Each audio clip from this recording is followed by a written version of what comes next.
오늘도 수예배 가운데 하나님의 마음과 뜻을 깨닫는 은혜가 가득하길 축복합니다. 내일은 저희 행복한 밥상입니다. 특별히 여름 맞이해서 지역에 있는 어르신들에게 삼계탕을 제공하는데요. 너무 수고해 주셔서 감사드리고 또 우리 교회를 통해서 이 지역 사회가 참 행복할 줄로 믿습니다. 이렇게 해주는 교회가 진짜 없잖아요. 그죠? 진짜 없습니다. 너무너무 잘하는 일이라 믿습니다. 우리가 교회에서 흔히 사용하는 표현 중에 예수님을 인격적으로 만났다라는 말이 있습니다. 그래서 청소년과 청년들에게 예수님을 인격적으로 만나야 된다라고 권면도 하고 또 너는 예수님을 만났냐라고 묻기도 하죠. 문제는 예수님을 인격적으로 만난다가 도대체 무슨 말인지 많은 사람들이 잘 모른다라는 사실이에요. 그래서 예수님을 만나는 게 뭔가라고 물으면은 막 눈물을 흘리고 기도를 오랫동안 하면은 예수님을 만났다라고도 생각을 하고 또는 막 찬양을 열심히 부르게 됐다, 교회가 좋아졌어요. 그러면은 예수님 만났네라고도 하지요. 아니면 그거는 말로 설명할 수 없어. 만나보면 알아. 라고 표현하기도 합니다. 예수님을 인격적으로 만난다는 말은 사실 조금 어려운 표현인데요. 쉽게 말하면 예수님을 개인적으로 만났다라는 말이거든요. 우리는 보통 예수 그리스도의 십자가 사건, 그분의 사역과 은혜를 교회를 통해서 접하게 됩니다. 그리고 어떤 교리를 통해서 만나기도 해요. 또는 말씀을 통해서 예수님에 대한 이야기를 듣는 거죠. 그런데 그렇게 어떤 것을 통해서가 아니라 내가 예수님을 직접적으로 만나게 되고 주님의 음성을 듣는 것을 두고 예수 그리스도를 인격적으로, 개인적으로 만났다라고 말하는 거예요. 그래서 예수를 만난 사람들은 예수님의 십자가가 곧 나를 위한 사건임을 깨닫습니다. 예수님이 우리를 위해 십자가를 지셨습니다 라는 고백이 아니라 예수님이 나를 위해 십자가를 지셨습니다 라고 고백하게 되는 거죠. 자, 그럼에도 불구하고 우리가 그렇잖아요. 종교생활 하다 보고 신앙생활 하다 보면 내가 이런 경험이 있는데 이게 예수님을 만난 건가? 예수님을 만난 사람들이 가지는 어떤 증거 같은 게 있나? 내가 그냥 지금처럼 하는 게 신앙생활의 전부인가? 라는 생각이 들 때가 있습니다. 우리가 예수님을 인격적으로 만나게 되면 반드시 일어나는 하나의 사건이 있는데요. 그건 바로 전환이라는 사건입니다. 우리가 예수를 만날 때 내가 살아가던 삶, 내가 추구하던 삶의 방향을 그 순간에 포기하게 되고 주님이 주시는 사명과 뜻에 합당한 삶을 살아가게 되는 거죠. 이것이 바로 예수 그리스도를 만난 사람들의 증거입니다. 지난주에 우리가 사도 바울이 예루살렘에서 자신을 대적하는 유대인들에 의해서 잡혀 죽을 뻔했다라는 이야기를 했어요. 상황이 얼마나 소란스러웠는지 이 예루살렘에서 반란, 소요가 일어난 것 같았습니다. 깜짝 놀란 로마의 군대가 이렇게 출동을 하게 됐고 진상을 알아보던 로마의 천부장이 바울을 데리고 영내로 쑥 들어가 버렸어요. 그리고 영내로 들어가는 길에 바울이 천부장에게 내가 변호할 수 있도록 잠시의 시간을 주십시오 라는 이야기를 하죠. 자, 그리고 나서 오늘 우리가 읽은 본문이 바울이 자기에 대해서 유대인들에게 변호하는 이야기입니다. 저는 이 이야기를 두 개로 나눠서 좀 보려고 하는데요. 특별히 오늘 이야기는 사도행전 9장에서 바울이 경험한 것을 회상하면서 하는 간증의 장면이에요. 오늘 이 본문을 통해서 바울의 마음과 하나님이 바울에게 어떻게 역사하셨는지를 같이 살펴보고 또 우리의 삶 가운데 하나님이 어떻게 역사하고 계시는지를 생각해보는 시간을 가지길 바랍니다. 1절에서 2절 말씀 읽어볼게요. 부형들아, 내가 지금 여러분 앞에서 변명하는 말을 들으라. 그들이 그가 히브리 말로 말함을 듣고 더욱 조용한지라 이어 이르되 라고 말하죠. 말씀을 보니까 바울이 먼저 유대인들을 부르는데 부형들아 라고 불러요. 이 말은 우리말로 하면 나의 형제, 나의 아버지들이요. 그리고 히브리인들의 문화를 조금 섞는다 그러면은 사랑하는 아버지 여러분, 사랑하는 형제 여러분, 이런 말입니다. 우리는 이 표현이 아주 사소하게 느껴질 수 있지만 지금 바울이 어떤 마음을 가지고 유대인들을 대하고 있는지가 명확하게 드러나는 본문이기도 해요. 말씀을 곰곰이 보면요, 참 의아합니다. 왜냐하면 지금 바울이 유대인들 때문에 폭행을 당했거든요. 얻어맞았어요. 여러분, 맞아본 적 있으시죠? 학교 다닐 때라도 우리가 다 맞아봤잖아요. 그죠? 맞아보면요, 기분이 썩 좋지가 않습니다. 때린 사람이 아무리 내가 사랑하는 부모님이고 내가 사랑하는 선생님이라 하더라도 속에서 울컥 올라오는 게 있어요. 그러니까 바울의 입장에서는 지금 부형들아 라는 말보다 야 이놈의 자식들아, 이것들아, 이 인간들아, 이렇게 말하는 게 훨씬 자연스러운 일이에요. 그런데 지금 바울은 부형들이라고 말하고 있죠. 지금 여기서 부형들이라고 하는 표현에는 바울이 두 가지 의미를 담아서 얘기를 하는 겁니다. 첫 번째는 여러분과 나는 다르지 않은 동족입니다. 우린 같은 민족입니다 라는 표현이에요. 그래서 아버지, 형제 이런 말들이 바로 그 표현에 들어있는 거죠. 그리고 또 하나의 메시지는 지금 나를 폭행하고 나를 대적하고 있는 유대인들을 이 사람들 나쁜 사람들, 악인들로 생각하는 게 아니라 바울은 하나님의 백성입니다. 내가 하나님의 백성인 것처럼 여러분들도 하나님의 백성입니다라고 존중해주고 있다라고 하는 거예요. 바울은요, 지금 자기를 해하려고 했던 유대 군중을 지금 이해하고 있습니다. 그들이 살아온 삶과 신앙, 그들의 삶의 여정 속을 존중하고 또 이해하려고 하는 태도를 가지고 있는 거죠. 아마 바울은 그들이 가진 열심의 문제이지 이 사람들이 악한 사람들은 아니다라고 생각하는 것 같아요. 여러분, 저는 오늘 이 한 마디에서 사도 바울이 가진 위대함의 한 조각을 보게 됩니다. 바울은 자신을 대적하는 사람들, 내 반대편에 있고 나에게 해를 끼치는 사람일지라도 그들이 하나님 안에서 귀한 사람이고 나와 같은 형제임을 고백했다라고 하는 거예요. 저는 오늘 이것이 현대 교회 안에, 한국 교회 안에 반드시 필요한 영적 태도와 자세라고 생각합니다. 많은 교회들이 겉으로 보기에는 하나로 되어 있는 것처럼 보입니다. 그러나 그 속에는 수없이 갈라져 있는 경우가 너무 많죠. 무슨 편, 이 편, 저 편으로 해서 다 갈라져 있어요. 주일에는 다 같이 인사하고 은혜로운 것처럼 보이지만 따로 모여서는 그 안에서 서로를 비난하는 일들이 얼마나 많은지요. 그런 교회 공동체들에게 오늘 바울이 아주 강력하게 이야기를 하고 있는 겁니다. 우리는 주 안에서 모두 형제이고 자매이고 가족이다. 비록 너희가 나에게 악을 행하고 대적할지라도 이 형제와 자매라는 사실은 변하지 않는다. 첫 마디부터 바울은요, 예수님의 사랑을 말하고 있는 거예요. 성도 여러분, 우리는 이 사실을 고백해야 됩니다. 물론 현실적으로 교회 안에는 모든 성도들이 같은 마음을 가지고 같은 사랑을 가지고 같은 생각을 가지고 같은 가치관을 가지는 것이 불가능합니다. 성령님이 도와주셔도 잘 안 됩니다. 어쩔 수 없습니다. 그러나 기억해야 할 사실은 그럼에도 불구하고 나와 스타일이 좀 안 맞고 나랑 대화 방식이 좀 다르고 생각도 좀 많이 다르고 이런저런 사건에서 나에게 상처를 주었다 할지라도 하나님 안에서 우리가 한 가족임을 고백해야 되는 거죠. 그렇기 때문에 우리는 사석에서 서로 존중하며 호칭해야 합니다. 서로를 쌍스럽게 부르거나 비하하거나 욕되게 부르는 일은 사단 마귀가 은밀하게 그 교회 안에 일하고 있다라는 증거입니다. 주님의 마음을 알고 서로를 존대하는 저와 여러분, 우리 광희문 교회가 되기를 축복합니다. 자, 그리고 바울이 히브리 말로 했다고 해요.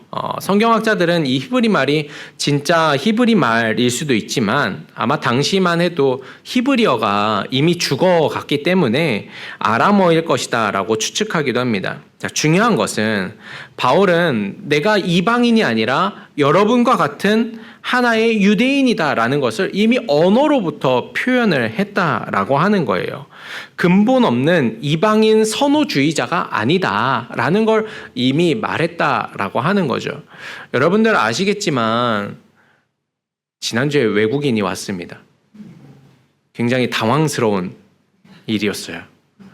하지만 그래도 그 전에 주중에 그 외국인이 미리 와서 이번 주에 예배를 좀 드려도 될까요? 라고 했대요. 김경찬 전도사님한테.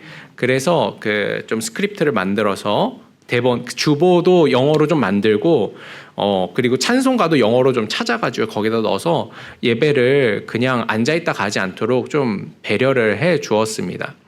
하지만 그 사람 입장에서는 얼마나 낯설었겠어요. 이 한국 교회 안에서의 이 예배가 얼마나 낯설었을까 하는 생각을 좀 해보게 됩니다. 우리가 언어라고 하는 거, 표현이라고 하는 게요, 뭐 아무것도 아닌 것처럼 보여도 너와 내가 어떤 문화를 가지고 있는지가 이 언어 안에 다 드러나는 거거든요. 그렇기 때문에 같은 언어를 쓴다라고 하는 것은 사실 우리가 한 민족이고 한 공동체이다라는 걸 보여주는 거죠. 3절 한번 읽어볼게요. 나는 유대인으로 길리기아 다소에서 났고 이 성에서 자라 가말리엘의 문화에서 우리 조상들의 율법의 엄한 교훈을 받았고 오늘 너희 모든 사람처럼 하나님께 대하여 열심히 있는 자라 라고 말하죠. 바울이 뭐라 그러냐면 자기 출신을 말하는 거예요. 나는 길리기아 다소에서 태어났다.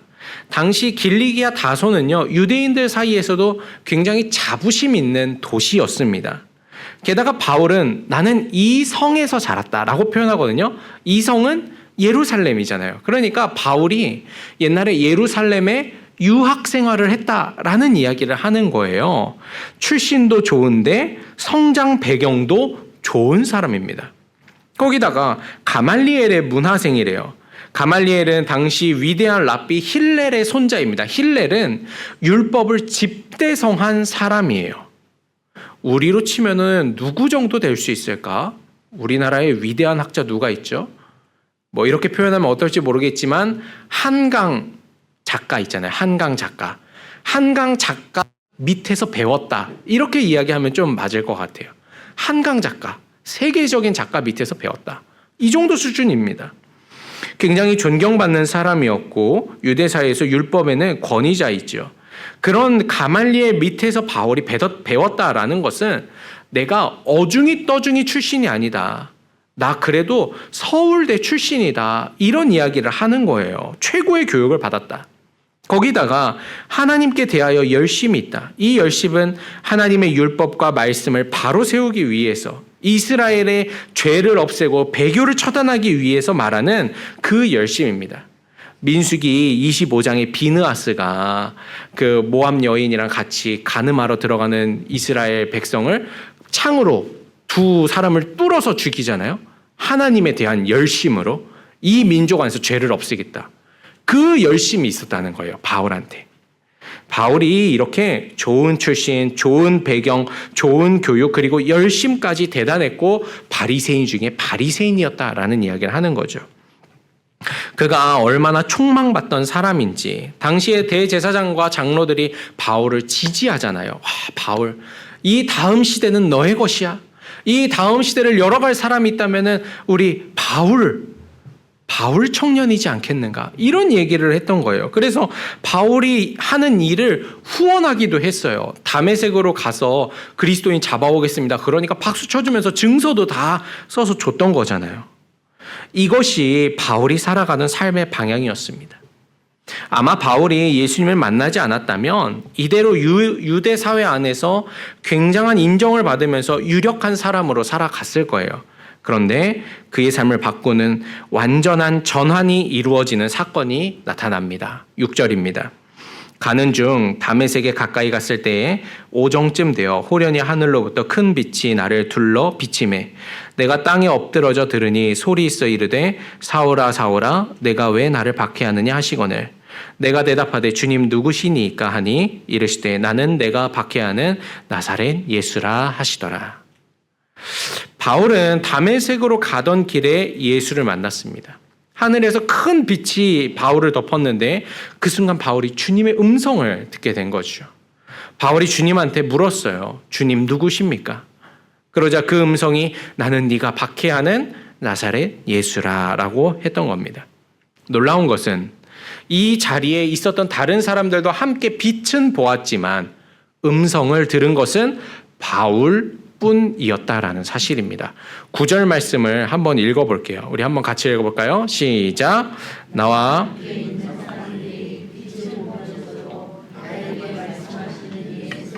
듣지 못하더라. 아멘. 여러분, 이 본문의 말씀은 너무너무 중요한 이야기입니다. 바울은 다메섹 도상에서 예수님을 만났어요. 그는 자신을 향해 말씀하시는 음성을 들었습니다. 놀라운 점은 빛이 아니라 음성이 주님과의 만남을 상징한다라는 사실이에요. 한편 함께 있었던 이들도 이 빛은 보았습니다. 그 빛은 놀라운 사건이었고 신비한 체험이었죠. 그러나 그들은 주님의 음성은 듣지 못했고 주님을 만나지도 못했다라는 거예요. 10절을 보니까 이들은 눈이 멀지도 않았어요. 그 순간 빛 때문에 깜짝 놀라긴 했지만 눈이 멀지는 않았다. 같은 자리에서 누구는 예수를 만나고 누구는 예수를 만나지 못했다라는 사실입니다. 그렇습니다. 성도 여러분, 예수님을 만나는 경험은 누구에게나 주어지는 건 아닙니다. 같은 장소, 같은 시간에 있어도 예수님을 만나지 못할 수 있습니다. 물론 어떤 장소나 어떤 시간 속에서 우리가 놀라운 사건을 경험할 수는 있어요. 은사가 나타날 수 있고 어떤 이들도 눈물을 흘리며 기도할 수 있어요. 그러나 예수를 만나는 건 전혀 다른 일이라는 걸 이해해야지 됩니다. 예수님을 만나는 것은요, 음성을 들어야지 되는 거예요. 음성을 통해서 주님과의 접촉이 일어나야 된다라는 겁니다. 그 접촉과 음성을 듣지 못했다면 빛을 본다던가 죽은 자가 살아났다던가 병든 자가 낫는다던가 아니면 적은 음식으로 수천 명이 음식을 먹고 배부르는 경험을 해도 예수를 만나지 못했다라고 하는 겁니다. 열왕기상 19장에 보면 엘리야가 깊은 우울감에 빠져서 호렙산으로 막 가잖아요. 호렙산에서 바람이 막 지나갑니다. 대단했어요. 그리고 나서 지진이 막 일어납니다. 어마어마하죠. 그리고 불이 막 나타났어요. 와, 이 정도 봤으면 하나님 살아 계신 거 아닙니까? 근데 성경에서 뭐래요? 여호와가 거기 계시지 아니하더라. 근데 그 불 뒤에 아주 세미한 음성이 있는데 여호와가 세미한 음성 가운데 계신다라는 이야기를 해요. 여러분, 이 본문이 참 이상한 게 가만히 앉아 있는데 바람이 막 불어요. 그럼 하나님이 하신 겁니까? 안 하신 겁니까? 하나님 하신 거잖아요. 지진이 막 일어나요. 하나님 하신 겁니까? 안 하신 겁니까? 하나님이 하신 거죠. 갑자기 불이 막 어떻게 나타나는지 모르겠어요. 하늘에 도깨비불처럼 떠다녔는지 아니면 갑자기 뭐가 탔는지 아니면 화산이 폭발했는지 불이 나타났대요. 아, 이것도 하나님이 하신 거잖아요. 근데 성경에 보니까 하나님이 여기 계시지 않는다라고 표현을 하는 거예요. 도대체 왜 하나님이 다 하셔놓고서는 여기 계시지 않는다라고 했을까? 말씀을 곰곰이 묵상하면서 제가 깨달은 것은요, 하나님의 마음과 뜻이 어떤 이적과 기적을 보여주는 것에 있지 않았다.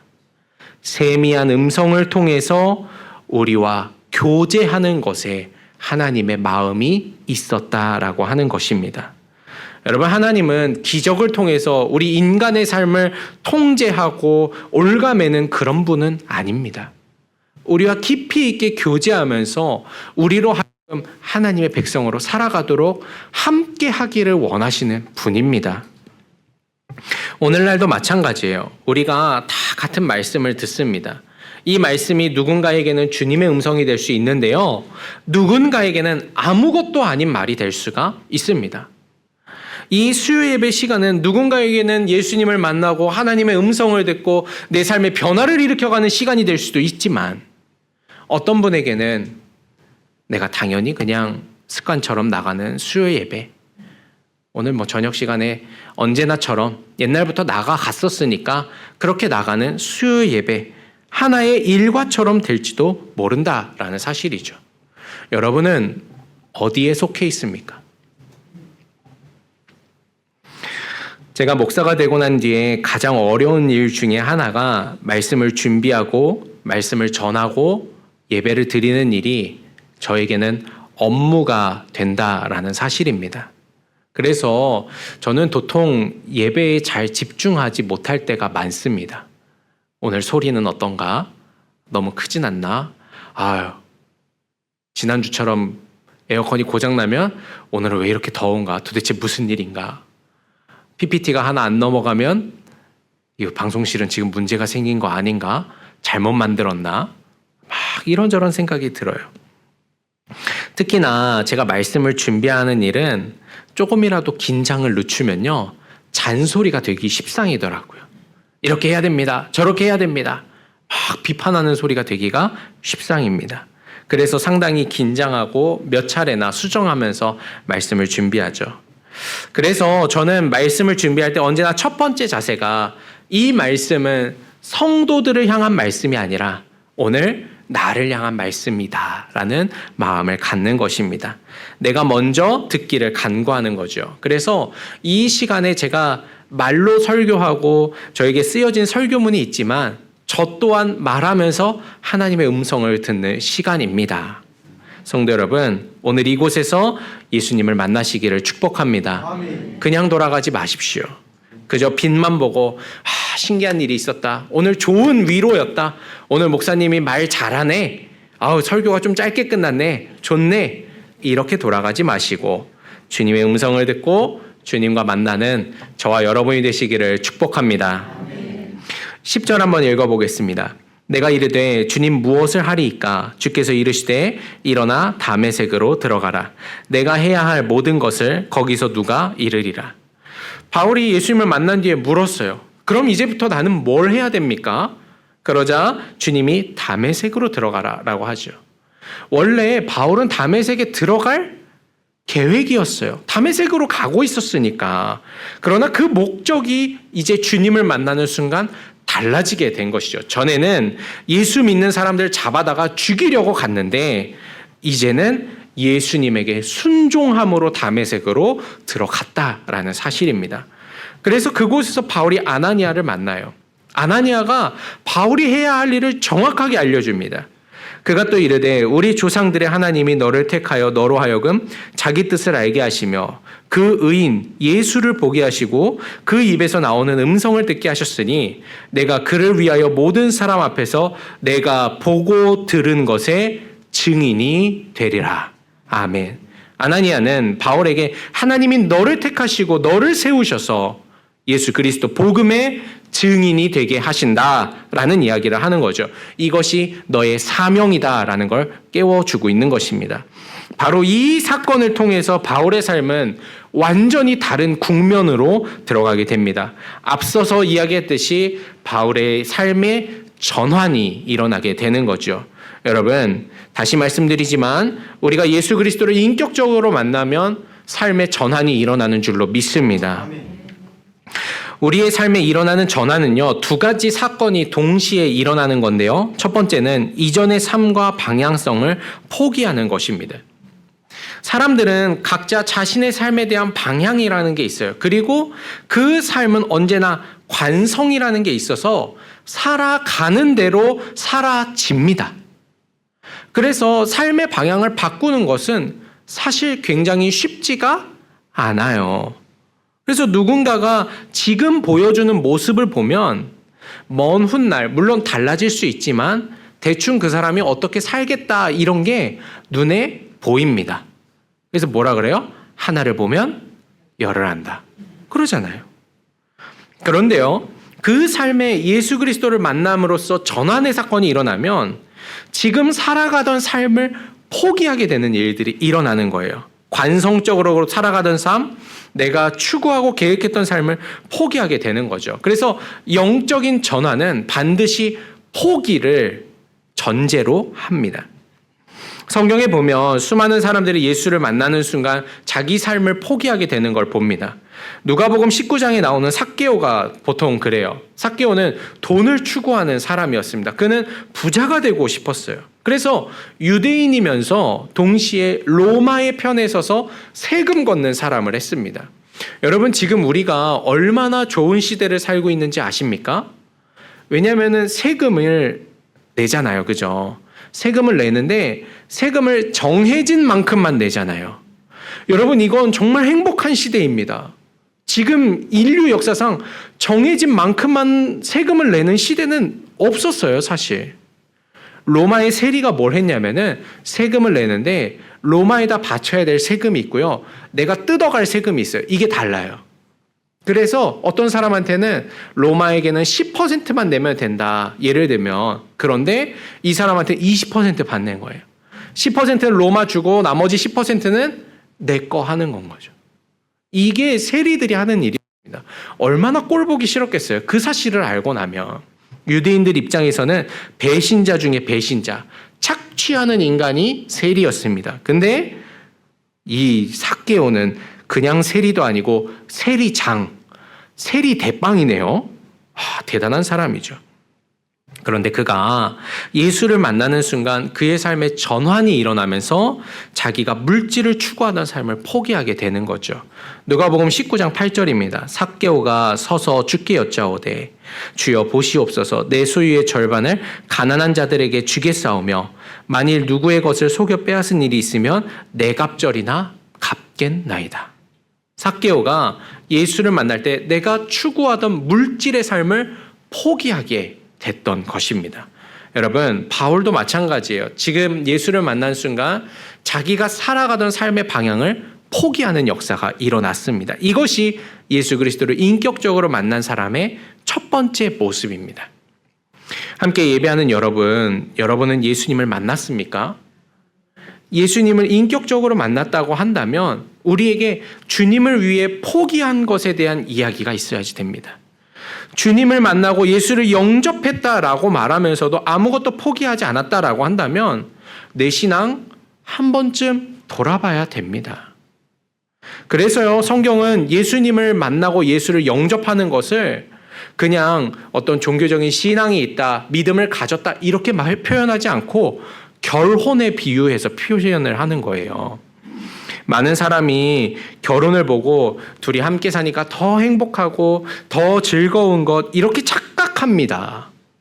착각인 거 다 아시죠? 제가 여기 보니까 결혼 안 하신 분은 전도사님들밖에 없는 것 같아요. 착각인 거 다 아시죠? 제가 결혼 생활이 뭐 그렇게 길지는 않습니다만 제가 경험한 것으로 봐서는 둘이 결혼하면은 너무 행복한 건 완전히 착각이에요. 나갔으니까 맘 편하게 얘기하겠습니다. 있으면은 좀 곤란한데 요즘 자꾸 설교를 들으려고 그래서 마음이 좀 불편했는데, 여러분, 결혼이 언제 평안합니까? 결혼해서 조항연으로 살라 그러면은 결혼은 불편합니다. 조항연으로 살지는 못하겠어요. 근데 남편으로 살면은 행복해지기 시작합니다. 아멘이십니까? 육아도 마찬가지예요. 애가 태어나면요, 항연이는 없어져야 돼요. 아서 아빠가 남아야지 되는 거예요. 이거를 이해하지 못하면 결혼 생활 그때부터 힘들어집니다. 나는 원래 이런 사람이 아닌데, 나는 원래 하고 싶은 게 있는데, 이러기 시작하면요, 그 가정 안에 화평이 찾아오질 않습니다. 목회도 마찬가지예요. 목사로 사는 거지 조항연으로 살면은 큰일 납니다. 그렇죠? 문제가 생기는 거예요. 신앙도요, 예수 믿는 사람들이 자기는 예수 믿고 자기 마음대로 살 수 있다고 생각하고 착각합니다. 그렇지 않아요. 예수 안에 자유하다는 말은 하고 싶은 대로 다 해도 된다라는 말이 아닙니다. 예수 안에 자유하다는 말은 예수 그리스도로 살아가겠다라고 하는 말입니다. 그래서 사도 바울이 이것을 갈라디아서에서 이렇게 표현하잖아요. 2장 20절 말씀 우리 같이 한번 읽어봅시다. 시작. 내가 그리스도와 함께 십자가에 못 박혔나니 그런즉 이제는 내가 사는 것이 아니요 오직 내 안에 그리스도께서 사시는 것이라. 이제 내가 육체 가운데 사는 것은 나를 사랑하사 나를 위하여 자기 자신을 버리신 하나님의 아들을 믿는 믿음 안에서 사는 것이라. 아멘입니다. 예수 안에서 자유하려면 나는 지워져야 됩니다. 나에 대한 포기가 있어야지 됩니다. 그래야 예수 안에 자유롭습니다. 성도 여러분, 주님을 만났음에도 나를 포기하지 못했다면, 여전히 내 고집, 내 생각, 내 마음, 내 욕심, 내 계획으로 삶을 채워가고 있다면 어쩌면 성경이 말하고 있는 신앙과 우리의 신앙은 상당한 차이가 있는지도 모르겠습니다. 오늘 말씀을 통해서 우리 스스로를 점검해 보시기 바랍니다. 나는 예수 안에서 죽었는가? 나는 주를 믿고 나 자신을 포기했는가? 진지하게 질문해 보시기를 소망합니다. 두 번째로 예수님을 만남으로 일어나는 전환의 사건에는 다른 방향으로의 전진이 있다라고 하는 겁니다. 우리는 이것을 사명이라고 표현합니다. 오늘 말씀을 보니까 바울이 단순히 예수를 만나고 내가 잘못 생각했구나, 예수님이 정말 진리이시구나, 구원자이시구나 고백하고 이야기하는 것에서 끝나지 않았어요. 주님은 그에게 이방인의 사도, 복음의 증인으로 살아가라고 요청하십니다. 다시 말해 그에게 사명을 주시는 거죠. 지난 6월 29일에서 30일에 저는 안양에 있는 세중앙교회에서 열린 프레시 컨퍼런스에 참석을 했습니다. 세계적인 북미의 신학자인 마이클 고인 교수가 와서 강연을 했는데요. 핵심 주제가 선교적 교회예요.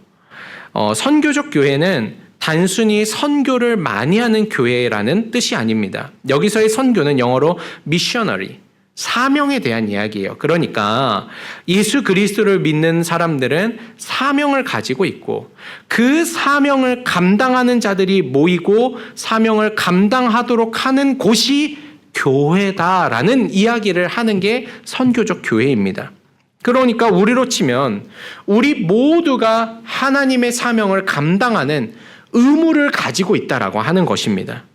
이 선교적 교회가 사실 개념적으로는 나온 지 꽤 됐거든요. 한 80년 정도 된 개념입니다. 그러나 최근에 한국 교회에서 굉장히 주목받고 있는 교회 개념이에요. 그래서 저도 관심이 있어서 한번 배우고 싶어 다녀왔습니다. 핵심은 이것입니다. 예수를 만난 모든 이들은 하나님의 사명자로 부름을 받았다. 우리 한번 따라해 볼까요? 우리는 모두 사명자입니다. 그렇습니다. 바울이 예수님을 만날 때 사명을 받았어요. 그는 사명을 받고 이제 다른 자리로, 다른 부르심의 자리로 나아갔던 것입니다. 이것이 전환의 두 번째 사건, 나아감입니다. 따라서 우리는 말씀을 통해 깨닫게 되는 거예요. 우리가 예수를 만날 때, 예수 그리스도를 믿을 때 우리 또한 사명의 자리로 나가야지 된다라고 하는 겁니다. 우리도 복음의 증인으로서의 역할을 감당해야지 된다라는 거예요. 예수를 믿는다 말하고 주님 사랑합니다. 교회에서는 막 박수치고 찬양하고 눈물 흘리고 기도하면서 각자의 삶의 자리에서는 증인으로 살아가지 못하고 주님 주신 사명을 감당하지 않는다면 그는 성경이 말하는 성도의 모습을 갖고 있지 못하다라고 하는 거죠. 제가 이 이야기를 가지고 주일 3부 때 청년들을 대상으로 아주 충격적인 이야기를 했습니다. 여러분들의 안전하고 편안한 자리를 떠나십시오 라는 이야기를 했어요. 하나님이 아브라함을 부르셨을 때 너의 고향, 친척, 아버지의 집을 떠나 내가 너를 부르는 곳으로 가라 라고 이야기하셨거든요. 그래서 제가 오늘날 곰곰이 생각해 봤어요. 오늘날 우리의 고향, 친척, 아버지의 집은 도대체 어디일까? 생각해 보니까 교회더라고요. 교회가 고향이고 친척이고 아버지의 집이에요. 우리 청년들은요, 대부분 교회에서 오랜 세월 다녀서 교회가 너무 익숙한 거예요. 교회에서 뭘 해야 되는지 다 알아요. 교회에서 뭘 하면 우리 권사님과 장로님들이 좋아하실지도 다 알아요. 그래서 교회에서 보면 아무 문제가 없어요. 제가 뭐라 그랬냐면, 하지만 하나님은 여러분들이 교회에 와서 무슨 모습을 보이느냐가 아니라 직장에서, 학교에서, 가정에서 무슨 모습을 보이느냐에 더 관심을 가지고 있습니다. 과거에는 세상에서 교회로 오라고 하는 하나님의 부르심이었지만 이제는 이곳에서 세상으로 나가는 부르심에 순종하십시오라고 설교를 했습니다. 여러분, 우리는 사명자로 부름을 받았습니다. 그렇기 때문에 우리는 우리 스스로에게 내 사명은 무엇인가? 내가 지금 가정에서 감당해야 되는 사명은 무엇인가? 나는 직장에서 지금 예수 그리스도의 증인으로 살고 있는가를 깊이 있게 돌아보고 질문해 봐야 될 줄로 믿습니다. 간절히 소망하는 것은 함께 말씀을 나누는 우리 모두가 이 땅에서 하나님의 증인, 예수 그리스도의 증인으로 살아가게 되시기를 축복합니다. 오늘 바울은 자신들을 대적한 유대인들에게 내가 왜 이방인의 사도가 되었는지를 말하고 있어요. 그 설명의 핵심은 예수 그리스도를 만난 것입니다.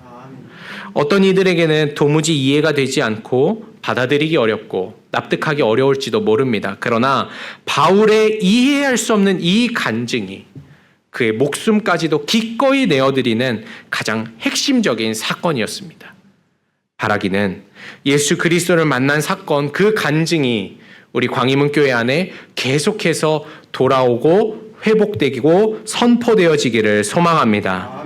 그래서 저는 단순히 교회에 다니는 사람들이 많은 교회가 아니라 예수를 만남으로 삶이 전환되고 각자의 삶의 자리에서 사명자로 증인으로 살아가는 저와 여러분이 되기를 축복합니다. 누군가가 당신은 왜 그렇게 사십니까? 라고 묻는다면 부형들아, 내가 예수를 만났다라고 대답하는 저와 여러분이 되시기를 소망합니다. 남은 한 주 여러분들이 예수 그리스도를 만났다면 그 만남의 경험을 다시금 떠올려 보시고 하나님 앞에 고백해 보시기를 바랍니다. 그리고 여러분의 삶의 자리에서 주님이 주신 사명 붙들고 한 걸음 한 걸음 매일매일 담대히 나아가는 저와 여러분 복된 광희문교회가 되시기를 축복합니다.